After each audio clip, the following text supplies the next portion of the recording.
C'est drôle, ne trouvez-vous pas? Tous ces films, tous ces livres qui sont sortis, témoignant de la crainte du futur et de l'évolution de notre société. C'est drôle parce que peu à peu, mais imperceptiblement, on se dirige vers un monde s'assimilant à ceux décrits par ses œuvres. 1984 de George Orwell, Divergente de Neil Burger, Matrix ou encore Wall-E. Dans toutes ces dystopies, l'être humain est à l'origine des catastrophes qui y sont décrites, et ce, mesdames et messieurs, parce que l'être humain a une soif, un besoin constant d'améliorer la société, de la faire progresser, tant sur le plan intellectuel et social que sur le plan technique. N'est-ce pourtant pas ce même progrès qui nous mène à notre perte? Madame la Présidente, chers membres du jury, chères contradictrices, cher public virtuel, n'est-il pas temps d'arrêter le progrès? Le progrès. Qu'est-ce que le progrès? Plusieurs définitions de ce terme nous sont données par le petit Robert. Tout d'abord, le progrès désigne le fait de se répandre, de gagner du terrain, une propagation. Le dictionnaire accompagne cette première définition par l'exemple du progrès d'un incendie ou d'une épidémie. Or, et je crois que personne ici ne pourra affirmer le contraire, s'il y a une chose que nous rêvons tous de voir stopper en ce moment, c'est bien le progrès du coronavirus. Ainsi, à la question de savoir s'il est grand temps d'arrêter le progrès, on peut donner une première réponse affirmative. Il est temps d'arrêter le progrès de ce virus. Dans une seconde définition, le petit Robert nous définit le progrès comme un développement en bien, une amélioration. Pourtant, il se contredit dans une troisième définition qualifiant le progrès de changement d'état qui consiste en un passage à un degré supérieur et illustre ce dernier par la criminalité, la maladie est en progrès. Je ne sais pas vous, mais à mon sens, le progrès de la criminalité ne me donne pas l'impression d'un développement en bien. Enfin, la dernière définition du progrès qui nous est donnée par le dictionnaire est celle de l'évolution de l'humanité, de la civilisation vers un terme idéal. Le progrès est donc constitué de tout ce qui peut améliorer la vie de l'humanité. Il peut de ce fait être achevé dans de nombreux domaines. Prenons l'exemple de la médecine. Ah, il est loin le temps où l'on pratiquait la saignée et où les opérations se déroulaient sans anesthésie. Les progrès de la médecine moderne sont tels qu'aujourd'hui il est possible de soigner bien des maux, et ce avant même notre naissance, voire avant notre conception. Car oui, le progrès c'est beau, le progrès c'est bon, mais l'être humain est doté d'un don particulièrement efficace pour détourner le but premier d'une innovation positive. Ainsi, bien que les progrès dans le domaine de la génétique permettent de prévenir des maladies génétiques, ces mêmes progrès commencent peu à peu à favoriser les pratiques eugéniques. L'homme, dont la force réside dans sa diversité, tend donc à une standardisation de son espèce, avec la prise en compte des gènes les plus favorables à sa survie. Une sélection naturelle, artificielle, en somme.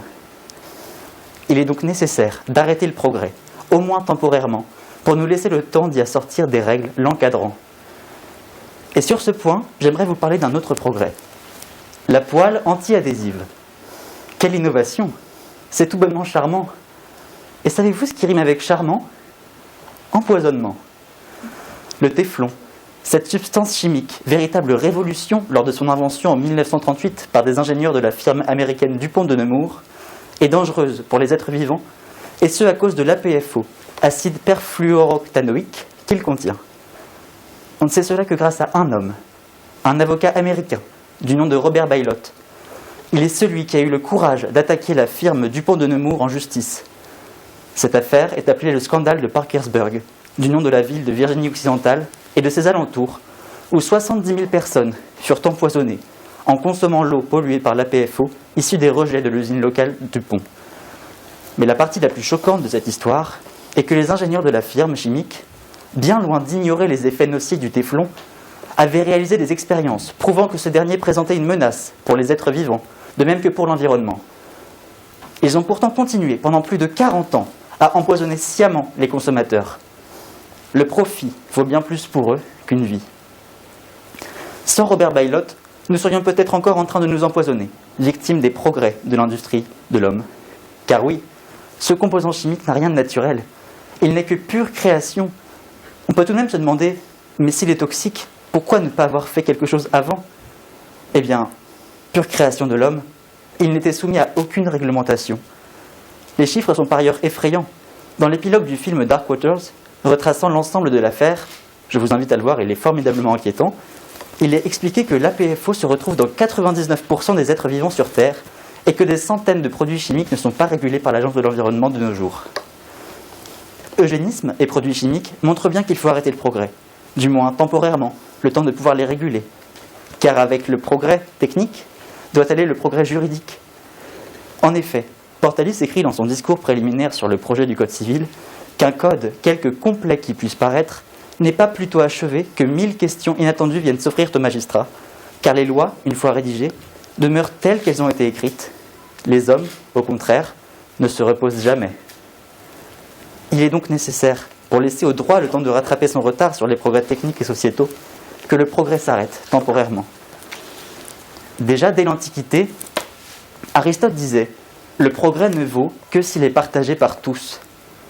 Sa pensée n'a apparemment pas été entendue. Nous vivons aujourd'hui dans un monde où, dans le pays le plus riche de la planète, 2 millions de personnes n'ont pas l'eau courante. Nous vivons aujourd'hui dans un monde où aller sur Mars est devenu une priorité pour laquelle des centaines de millions sont dépensés, tandis que venir en aide à des familles, des communes, des régions, des pays de notre planète qui ne parviennent pas à subvenir à des besoins primaires paraît être une mission de seconde zone. Nous vivons aujourd'hui dans un monde où l'on met en place des antennes 5G dans les pays développés, là où les pays les moins avancés cumulent les handicaps structurels. Il est donc temps d'arrêter le progrès et chercher à permettre à ces pays les moins avancés de rattraper leur retard concernant ce dernier, le but étant que le monde entier en profite. Et ce monde dans lequel nous vivons est en passe d'être détruit par le progrès. Ce dernier est la cause de la déforestation, du réchauffement climatique, d'une fracture sociale de plus en plus importante et d'un approfondissement des écarts entre les plus riches et les plus pauvres. Il est cependant des cas où ce progrès est à l'origine d'un processus de création. Je souhaiterais vous emmener avec moi pour un voyage dans le Pacifique. Imaginez une superbe île paradisiaque, aux 1001 couleurs, posée sur l'océan d'un bleu azur. Nichée entre Hawaï et la Californie, cette destination de rêve possède une superficie de 3 fois la France. Mais surtout, et c'est là tout son charme, elle est entièrement composée de plastique. Alors oui, mesdames et messieurs, il est temps d'arrêter le progrès, temporairement, pour pouvoir mieux le repenser, lui appliquer une certaine homogénéité pour, à terme, le relancer. Merci. Madame la Présidente, Madame, Messieurs les membres du jury, chers publics virtuels et non virtuels, chers contradicteurs. C'était mieux avant, les jeunes d'aujourd'hui, au moins à mon époque. On a tous entendu cela au moins une fois dans notre vie. Le fameux « tu sais, quand j'étais jeune, on n'avait qu'une clémentine à Noël ». Vous savez, ces phrases qui enfants nous énervent au plus haut point, mais qu'on finit tous inévitablement un jour par prononcer, moi y compris. Je me suis surprise il y a quelque temps à dire à une enfant de 10 ans « Moi, quand j'avais ton âge, on n'avait que des téléphones à clapper avec un forfait SMS limité à 200 SMS. On ne pouvait pas sortir comme on voulait et quand on le faisait, c'était pour jouer ensemble, discuter, échanger nos fiches d'idoles et nos Tamagotchi. Même un simple bout de terre suffisait à nous amuser. » Ce à quoi on m'a répondu tout naturellement « Ok, boomer ». Tout cela est lié à la notion de progrès et à la question de son bien fondé qui, depuis longtemps, est au cœur des débats. Ces débats opposent généralement 2 camps. D'une part, ceux en faveur du progrès, les progressistes, et d'autre part, ceux qui sont au contraire pour un recul, ce qu'on appelle les réactionnaires ou réacs. Cette question nous intéresse de près aujourd'hui, puisqu'on me demande s'il n'est pas temps d'arrêter le progrès. Quelle question! Sûrement l'une des plus importantes de toutes, si ce n'est peut-être celle de savoir qui a volé l'orange du marchand, mais ça, c'est un autre débat. Avant d'y répondre, il me faut cerner le terme principal du sujet, la notion de progrès. Le progrès est synonyme d'un mouvement en avant, d'un développement, d'une évolution positive, d'une amélioration. Progresser, c'est aller vers le mieux dans un domaine particulier, évoluer vers un résultat satisfaisant. Afin de vous montrer qu'il n'est pas temps d'arrêter le progrès, je vous expliquerai dans un premier temps qu'il est essentiel dans un grand nombre de domaines et qu'il faut le poursuivre. Je vous montrerai ensuite pourquoi le progrès est inévitable, avant de mettre en évidence le fait que, si l'on ne doit pas arrêter le progrès, il nous faut tout de même le repenser et le contrôler. De tout temps, l'homme n'a cessé de progresser, plus ou moins rapidement, et dans des domaines divers. Et c'est en étudiant cette histoire du progrès que nous nous rendons rapidement compte à quel point il est essentiel. Il y a eu un si grand nombre de progrès dans notre histoire qu'il me faudrait plusieurs heures pour vous les énumérer. Toutefois, mon temps est limité à 10 minutes et je ne suis pas certaine que faire cette liste nous ferait progresser notre débat. Il me faut toutefois revenir sur les plus importants d'entre eux, afin que vous compreniez bien en quoi ces progrès ont changé notre vie. Je commencerai par évoquer le progrès médical. La médecine a tellement évolué que notre espérance de vie a doublé en un siècle.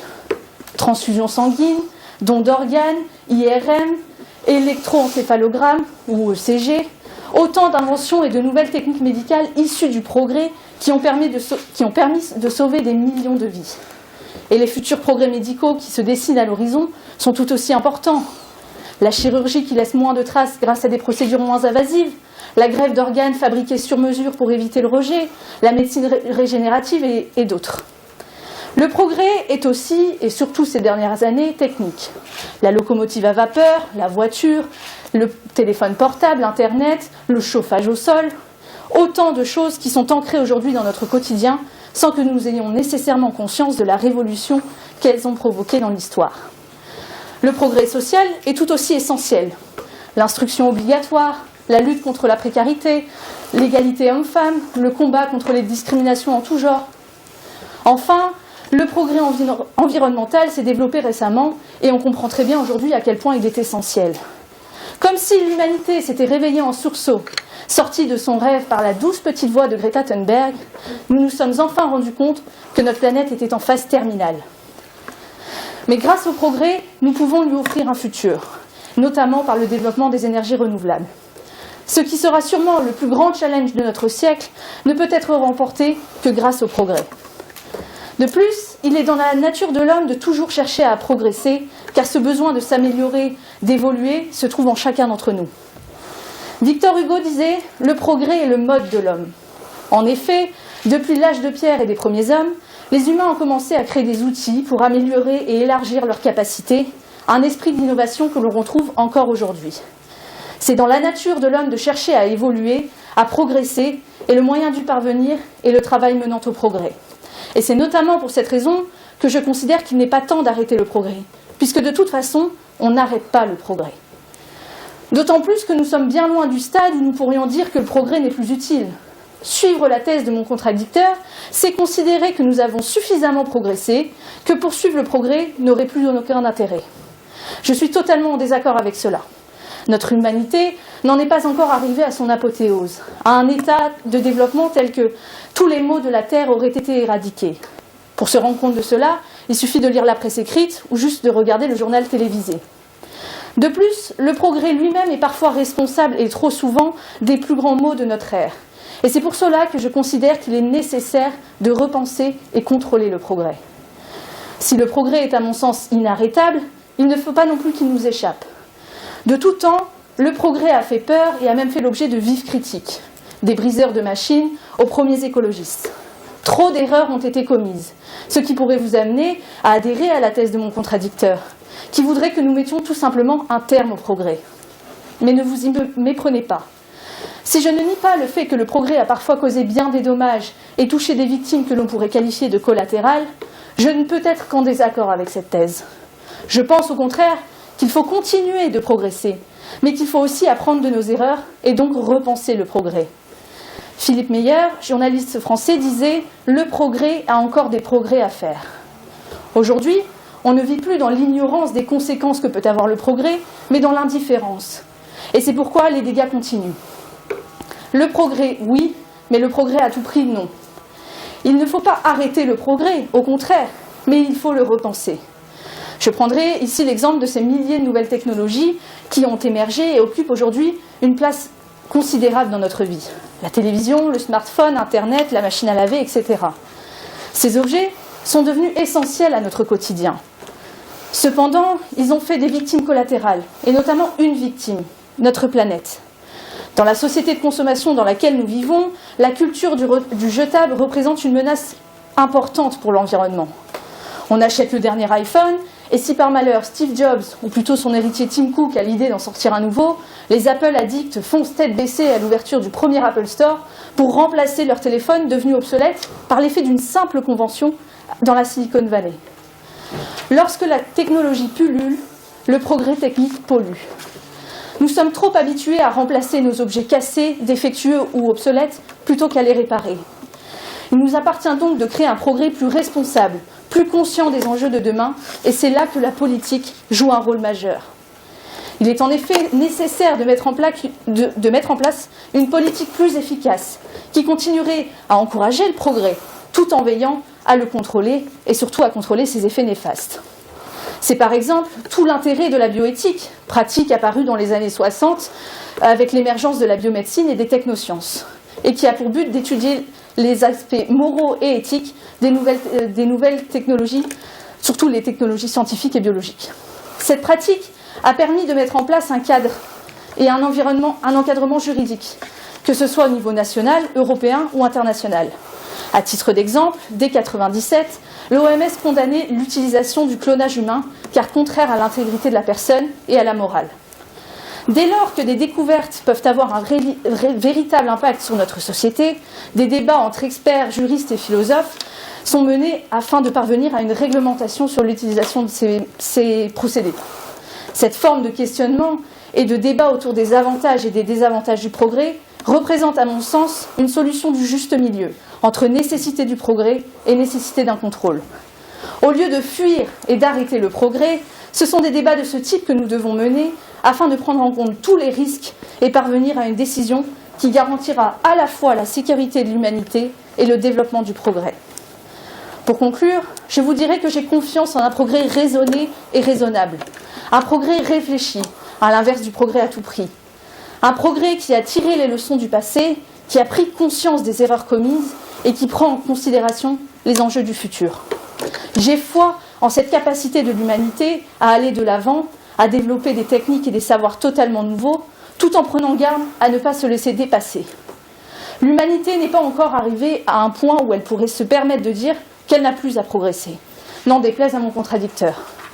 Non, il n'est pas temps d'arrêter le progrès, et rien ne doit nous faire renoncer à l'idée que les choses vont aller mieux, car en somme, c'est ça le progrès. Merci. Chère contradictrice, je vous ai écouté avec attention et j'aimerais tout d'abord vous remercier pour les progrès que vous avez fait faire à ma pensée. Je suis parfaitement d'accord avec vous sur le fait que le progrès est une chose positive. Mais l'est-il seulement ? Le progrès, aussi bonne que soit l'intention qui l'a motivé, connaît des débordements, mal intentionnés ou des conséquences négatives pour la société que l'on ne peut contrôler. Vous avez abordé le progrès médical. Dans ce domaine, les débordements, comme j'en ai parlé, relèvent de l'eugénisme. Le progrès peut entraîner un déclin culturel. Par exemple, en Chine, certaines personnes sont aujourd'hui incapables d'écrire en caractère traditionnel chinois. En effet, ceux-ci ont été retranscrits phonétiquement en caractère latin au sein de l'alphabet pinyin, désormais largement utilisé par la population locale. Le progrès, la mondialisation pourrait à terme aboutir à une harmonisation des systèmes linguistiques et économiques. En effet, on cherche à faire progresser, à accélérer les processus d'échange économiques ou informatifs. Les langues, les modes de vie, des cultures pourraient alors être perdues, victimes de ce progrès. En second lieu, le progrès peut entraîner un déclin cognitif. Vous avez visé sur ce point les dernières technologies. Mais là où le progrès vise à améliorer la vie de l'homme, à la rendre chaque fois plus confortable, et donc à l'améliorer par les nouvelles technologies, ses capacités cognitives, elles, tendent à s'amenuiser. Tout est facilité. Nos cerveaux sont alors moins stimulés. Une recherche se fait désormais en un clic. La correction automatique ne nous donne plus à réfléchir à la bonne orthographe d'un mot. Nous n'avons plus à nous souvenir des numéros de téléphone, de nos rendez-vous, des dates d'anniversaire. Nos téléphones font tout cela pour nous. Parlons-en de ces téléphones d'ailleurs, de véritables bijoux de technologie, produits du progrès. Mais ce progrès technologique est une menace pour le monde du travail. De nombreuses professions sont aujourd'hui en passe de disparaître. Employés de banque, d'assurance, de comptabilité, secrétaires, caissiers, employés de libre service et ouvriers de manutention. Tous sont menacés d'être remplacés par des intelligences artificielles. Ces mêmes intelligences artificielles sont une révolution. Mais méfions-nous de leurs conséquences et de leur évolution. Elles menacent le contact humain, de même que ses goûts. Car si le monde d'aujourd'hui prône l'ouverture d'esprit, les algorithmes composant les applications que nous utilisons au quotidien, elles se basent sur nos goûts pour nous suggérer des contenus, des produits en adéquation avec tout ce que nous aimons déjà. Ainsi, la nouveauté est en quelque sorte chassée. le type d'intelligence artificielle le plus complexe est l'ASI, Artificial Super Intelligence. Elle est une intelligence artificielle nettement supérieure à l'humain, et cela dans tous les domaines. Celle-ci serait même dotée d'une conscience propre et s'améliorerait seule, sans cesse. L'écrivain Eliezer Yudkowsky utilise l'expression de boucle d'auto-amélioration pour décrire ce phénomène. Il parle ainsi d'une intelligence artificielle qui réécrit son propre algorithme cognitif. Mais il ne faut pas perdre de vue qu'aucune technologie n'est infaillible et qu'utilisée avec de mauvaises intentions, les conséquences engendrées peuvent s'avérer très graves, comme par exemple une perte de contrôle, comme des cyberattaques ou encore des attaques de drones. Ces algorithmes choisissent nos amis et agissent sans même que nous en rendions compte et se permettent de décider pour nous quels articles nous devrions lire et en ne nous donnant même plus accès aux autres. Ces cas posent clairement des problèmes éthiques et entravent notre liberté d'opinion. L'utilisation de cette technologie peut également amener à un non-respect de la vie privée ou encore à un usage à des fins criminelles. L'intelligence artificielle, une révolution au premier abord, issue du progrès, pourrait bien être la cause de notre perte si nous n'en arrêtons pas le progrès avant qu'elle ne décide, elle, de faire sa propre révolution. Car le jour où l'humain sera asservi par le produit du progrès qu'il a lui-même engendré, il sera trop tard pour l'arrêter. Chers contradicteurs, je vous remercie pour cette plaidoirie et cette contre-plaidoirie très intéressante. Mais puisque nous devons nous affronter pour progresser vers la demi-finale, je me dois de revenir sur certains de vos arguments et je ne peux être qu'en désaccord avec eux. Le progrès peut faire peur et vous me semblez, chers contradicteurs, bien effrayés. C'est tout à fait compréhensible, puisque pour progresser, il faut oser. Victor Hugo, dans son œuvre magistrale, Les Misérables, disait « Osez, le progrès est à ce prix ». Pour progresser, il faut oser donc, et parfois sans avoir même de réelle vision sur l'avenir ou sur les conséquences à long terme de ces progressions. Votre peur se comprend aussi compte tenu des nombreux effets négatifs et de certaines inventions issues du progrès, notamment sur l'environnement et sur l'emploi, par exemple. Comme je le disais dans ma plaidoirie, trop d'erreurs ont été commises. Mais est-ce que cela justifie réellement de tout arrêter? Cela justifie-t-il de serrer le frein à main et de mettre un sabot à la roue? Je ne pense pas. Au contraire, je pense qu'il faut continuer d'accélérer, mais cette fois en prenant garde à bien respecter les limitations de vitesse et à enclencher le bouton de l'airbag.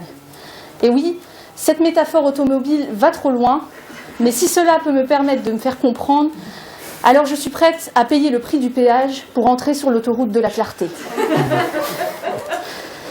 Que se serait-il passé si, par peur de l'inconnu, nous avions contraint Louis Pasteur à tout arrêter et à ne pas injecter au petit Joseph la souche de la rage? Car c'est bien en osant que Pasteur a pu découvrir cette invention formidable, le premier vaccin. Et je pense que nous sommes tous conscients aujourd'hui de l'intérêt d'un vaccin. Alors vous pourriez, chers contradicteurs, m'opposer le fait que, ça y est, on a découvert le vaccin, on a suffisamment progressé et qu'il n'est pas nécessaire d'aller plus loin. Mais regardez la situation actuelle. Voilà plus d'une année que notre monde a arrêté de tourner, tout ça parce qu'une poignée d'individus s'est dit, bon, si on faisait griller du pangolin au prochain barbecue du dimanche. Ce progrès est énorme, mais il n'est pas suffisant. Il aura fallu des mois et des mois aux meilleurs chercheurs du monde entier pour parvenir à trouver le vaccin contre la Covid. Et il faut quand même prendre en compte le fait qu'il subsiste des doutes quant à son efficacité, puisqu'apparemment ce virus se développe plus vite qu'un Pokémon. Il nous faut également avouer que le progrès qui nous a amenés à vivre dans le monde que nous connaissons nous a bien servi. Je pense pouvoir parler pour vous comme pour moi, chers contradicteurs. Les progrès technologiques et les nouvelles technologies nous ont bien servi pour préparer cette plaidoirie.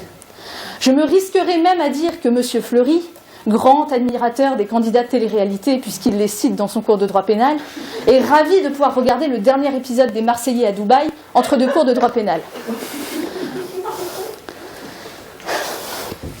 Certes, nous avons grandement progressé dans le domaine des technologies et du numérique.